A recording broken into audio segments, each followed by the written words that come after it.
सिद्दीक कप्पन ये जर्नलिस्ट और सहाफ़ी पिछले 2 सालों से जेल में बंद है। यूएपीए इस पर लगाया गया है। सिद्दीक कप्पन जेल में क्यों बंद है, इसको किस बात की सज़ा मिल रही है, इस पर यूएपीए किस लिए लगाया गया है, ये अब तक वाज़ेह नहीं हो सका है। ऐसे तो दसियों लोग हैं जिनको बगैर किसी जुर्म के ही जेल में बंद कर दिया गया है, उन पर एनएसए और यूएपीए लगा दिया गया है, लेकिन कम अज़ कम पुलिस ने उन पर इल्ज़ाम आयद किया है, आरोप लगाया है। भले ही उस इल्ज़ाम के पीछे कोई सदाकत नहीं है, कोई सच्चाई नहीं है, लेकिन सिद्दीक कप्पन जिसका कोई गुनाह ही नहीं, जिस पर कोई बज़ाहिर इल्ज़ाम भी आयद नहीं किया जा सकता है, वो पिछले 2 सालों से जेल में बंद है। अक्टूबर 2020 में गिरफ्तार करके जेल भेज दिया गया था और ये अगस्त 2022 यानी 2 साल पूरे होने जा रहे हैं, अब तक उसको ज़मानत नहीं मिली है, रिहाई नहीं मिली है और जुर्म क्या है ये अभी तक वाज़ेह नहीं हो सका है। बहरहाल इस मामले में ताज़ा अपडेट यह है कि जब इलाहाबाद हाई कोर्ट से सिद्दीक कप्पन के अहले खाना को राहत नहीं मिली, इलाहाबाद हाई कोर्ट ने भी सिद्दीक कप्पन की ज़मानत की दरख्वास्त रद्द कर दी, तो उनके घर वालों ने, उनकी फैमिली ने सुप्रीम कोर्ट का दरवाज़ा खटखटाया और आज 29 अगस्त को सुप्रीम कोर्ट के चीफ जस्टिस और दूसरे जज ने यूपी सरकार को नोटिस भेजा है और जवाब मांगा है कि आखिर सिद्दीक कप्पन का जुर्म क्या है, सिद्दीक कप्पन पर यूएपीए क्यों लगाया गया, सिद्दीक कप्पन को जेल में क्यों बंद किया गया। सुप्रीम कोर्ट ऑफ इंडिया ने नोटिस भेजा है उत्तर प्रदेश की योगी आदित्यनाथ सरकार को और इस मामले की अगली सुनवाई 9 सितंबर को होने वाली है। अब आइए हम आपको बताते हैं कि सिद्दीक कप्पन है कौन, आखिर उनका जुर्म क्या है और क्यों पिछले 2 साल से वो जेल की सलाखों के पीछे हैं। सिद्दीक कप्पन केरला से ताल्लुक़ रखते हैं, तकरीबन 40 साल उनकी एज है, शादी हो चुकी है, उनके पास 3 बच्चे भी हैं, उनकी वाइफ भी है, उनके घर वाले भी हैं। सिद्दीक कप्पन मीडिया में काम कर रहे थे, केरला वर्किंग जर्नलिस्ट एसोसिएशन के मेंबर थे, केरला के एक मीडिया हाउस के साथ वो काम कर रहे थे और दिल्ली बेस्ड जर्नलिस्ट थे। आपको याद होगा 2 साल पहले 14 सितंबर 2020 को उत्तर प्रदेश के हाथरस जिला के गांव में एक 19 साल की दलित बच्ची के साथ अपर कास्ट के लोगों ने गैंगरेप किया। उन रेपिस्टों ने इस तरह उनके साथ गैंगरेप किया और जिंदा जला दिया कि उसकी मौत हो गई। इस वाक़े के बाद पूरे हिंदुस्तान में हंगामा बरपा हो गया, कोहराम मच गया, दलितों ने लगातार एहतजाज किया और मीडिया में लगातार उसकी कवरेज होती रही। सारे जर्नलिस्ट, सारे मीडिया हाउसेज उस वाक़े को कवर कर रहे थे। सिद्दीक कप्पन भी एक जर्नलिस्ट होने की हैसियत से उस वाक़े की रिपोर्टिंग करने के लिए हाथरस जा रहे थे, लेकिन मथुरा के टोल प्लाजा पर ही सिद्दीक कप्पन की गाड़ी को रोककर गिरफ्तार कर लिया गया। शुरू में उनके खिलाफ मामूली यानी नॉर्मल एफआईआर दर्ज की गई। सिद्दीक कप्पन के साथ उस गाड़ी में बैठे मजीद 3 लोगों को भी गिरफ्तार किया गया। अतीकुर रहमान जिनका घर मेरठ है, उसके अलावा मसूद आलम और एक और आलम जो ड्राइवर थे, इन 4 लोगों को पुलिस ने गिरफ्तार कर लिया और जेल में भेज दिया। अक्टूबर की ये बात है, उसके बाद इन 4 लोगों पर पुलिस ने यूएपीए का केस दर्ज कर दिया। सिद्दीक कप्पन और इनके साथियों पर 124A की दफ़ा लगा दी गई जो सेडिशन यानी गद्दारी का केस है। उसके बाद इन पर 153A की धारा लगा दी गई यानी जिसके तहत कि मजहबी बुनियाद पर इन्होंने मुख्तलिफ ग्रुप के दरमियान लड़ाई कराने की, राइट कराने की साजिश रची है। इसके अलावा सिद्दीक कप्पन पर 295A का भी केस दर्ज किया गया, जिससे भी ज़्यादा संगीन है कि इन्होंने रिलीजियस बुनियाद पर, मजहब की बुनियाद पर मुख्तलिफ कम्युनिटीज़ के दरमियान लड़ाई कराने की कोशिश की है।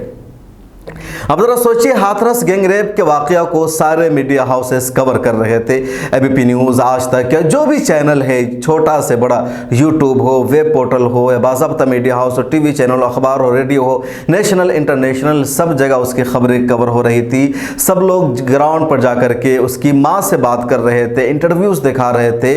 सिद्दीक कप्पन भी एक जर्नलिस्ट होने की हैसियत से अपना फ़रीज़ अदा करने जा रहे थे, लेकिन सिद्दीक कप्पन को रोक दिया गया और जेल जेल भेज दिया गया, यूएपीए लगा दिया गया। बाद में मनी लॉन्ड्रिंग का केस भी सिद्दीक कप्पन के खिलाफ दर्ज करने की कोशिश की गई। सिद्दीक कप्पन के घर वाले लगातार मांग करते रहे कि सिद्दीक कप्पन बेगुनाह है। जर्नलिस्टों ने भी लगातार एहतजाज किया। प्रेस क्लब ऑफ इंडिया ने भी कई मरतबा एहतजाज किया, प्रोटेस्ट किया और कहा सिद्दीक कप्पन एक जर्नलिस्ट है और एक जर्नलिस्ट को उसके काम करने से नहीं रोका जा सकता है, लेकिन किसी ने कोई तवज्जो नहीं दी। ताज्जुब की बात यह है कि अदलिया में भी सिद्दीक कप्पन के मामले पर कोई तवज्जो नहीं दी गई। ऐसे कई लोग हैं जिन पर बेबुनियाद यूएपीए लगा तो अदलिया ने उस केस को ख़त्म कर दिया या ज़मानत दे दी गई, लेकिन सिद्दीक कप्पन के मामले में डिस्ट्रिक्ट कोर्ट से लेकर के हाई कोर्ट तक कोई सुनवाई नहीं हो सकी। मथुरा अदालत में सिद्दीक कप्पन की ज़मानत को सीधे रद्द कर दिया गया। उसके बाद इलाहाबाद हाई कोर्ट ने भी पिछले महीना सिद्दीक कप्पन की ज़मानत की दरख्वास्त को रद्द कर दिया। अब उनके घर वाले सुप्रीम कोर्ट आए हैं और सुप्रीम कोर्ट ने इस मामले में यूपी सरकार को नोटिस भेजा है, जिससे कहीं ना कहीं उनके घर वाले राहत की सांस ले सकते हैं। इससे पहले इसी 4 लोगों में जो गिरफ्तार हुए तो उनमें एक आलम जो ड्राइवर था उसको इलाहाबाद हाई कोर्ट से ज़मानत मिल गई है पिछले दिनों और आलम को एक तरह से जेल से रिहाई मिल गई है। लेकिन अभी भी सिद्दीक कप्पन, अतीकुर रहमान और मसूद आलम जेल में बंद है। अतीकुर रहमान और मसूद आलम पर कैंपस फ्रंट ऑफ इंडिया के मेंबर होने का भी इल्ज़ाम है। सिद्दीक कप्पन जब जेल में बंद थे तो उन्हें फरवरी 2021 में अपने घर वालों और वालदा से मुलाकात करने के लिए 5 दिनों की उबरी ज़मानत मिली थी। उसके बाद फिर उनकी ज़मानत ख़त्म हो गई और वो जेल भेज दिए गए। जून 2021 में सिद्दीक कप्पन की वालदा का इंतकाल हो गया। सिद्दीक कप्पन ने वालदा कोर्ट से गुहार लगाई कि उन्हें वालदा की नमाज जनाजा में शिरकत की इजाज़त दी जाए, लेकिन ज़मानत नहीं मिली, शिरकत की इजाज़त नहीं मिली और सिद्दीक कप्पन अपनी वालदा की नमाज जनाजा में शरीक नहीं हो सके। सिद्दीक कप्पन की वाइफ ने बार बार हुकूमतों से गुहार लगाई, अदलिया से गुहार लगाई कि मेरा शौहर बेकसूर है। उसके 3 बच्चे हैं, वो अपने वालिद का इंतज़ार कर रहे हैं। उनके वालिद महज एक जर्नलिस्ट थे और जर्नलिज्म का फरीज़ा निभाने के लिए जा रहे थे, अपनी मुलाजमत कर रहे थे।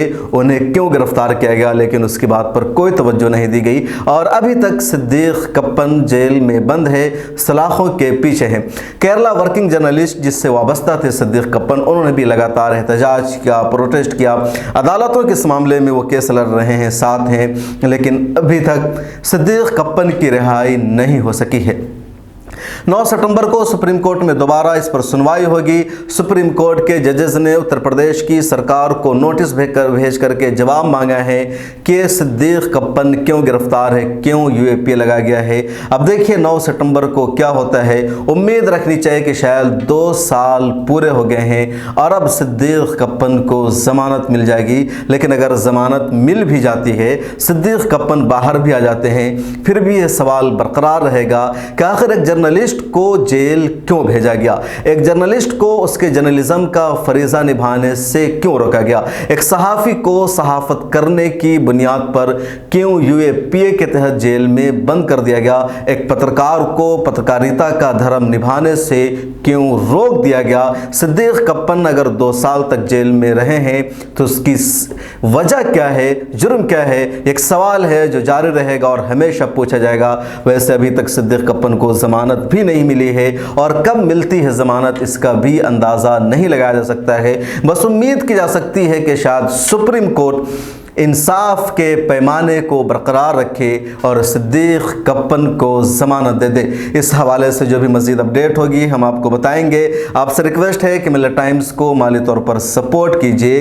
एक ऐड चल रहा है जिसका मतलब है कि मिल्लत टाइम्स की मंथली सब्सक्रिप्शन हासिल कीजिए। आजकल हर अखबार की कीमत होती है, जो ऑनलाइन अखबारात हैं उससे भी पढ़ने के लिए आपको पैसा देना पड़ता है। उर्दू का अखबार रोज़ाना इनकलाब भी अब अपनी वेबसाइट को फ्री में लोगों तक एक्सेस नहीं दे रहा है, लेकिन मिल्लत टाइम्स की वेबसाइट, ऐप और सारा कुछ फ्री में एक्सेस है। तो हम चाहते हैं कि मिल्लत टाइम्स को जारी रखने के लिए आपका सिर्फ 200 रुपये का हर महीना ताउन चाहिए। आप कैसे हमारे परमानेंट सब्सक्राइबर, मेंबर और सपोर्टर बन सकते हैं उसका तरीका वीडियो में बताया गया है। इसी वीडियो के नीचे डिस्क्रिप्शन में लिंक मौजूद है, उस लिंक पर जाइए, क्लिक कीजिए या बराह रास्त वेबसाइट पर क्लिक कीजिए मिल्लत टाइम्स और वहाँ सपोर्टर्स के कॉलम में जाइए और इस तरह आप हमारे सपोर्टर बन सकते हैं। आपसे रिक्वेस्ट है कि ज़रूर मिल्लत टाइम्स को ज़्यादा नहीं, सिर्फ 200 रुपया हर महीना सपोर्ट कीजिए, अपने दोस्तों से भी सपोर्ट करने की अपील कीजिए ताकि आपके पास एक मीडिया हाउस रहे, आपकी आवाज़ रहे। लिंक पर क्लिक करने के बाद आपके सामने इस तरह का पेज आ जाएगा। आपके सामने दो ऑप्शन है, माहाना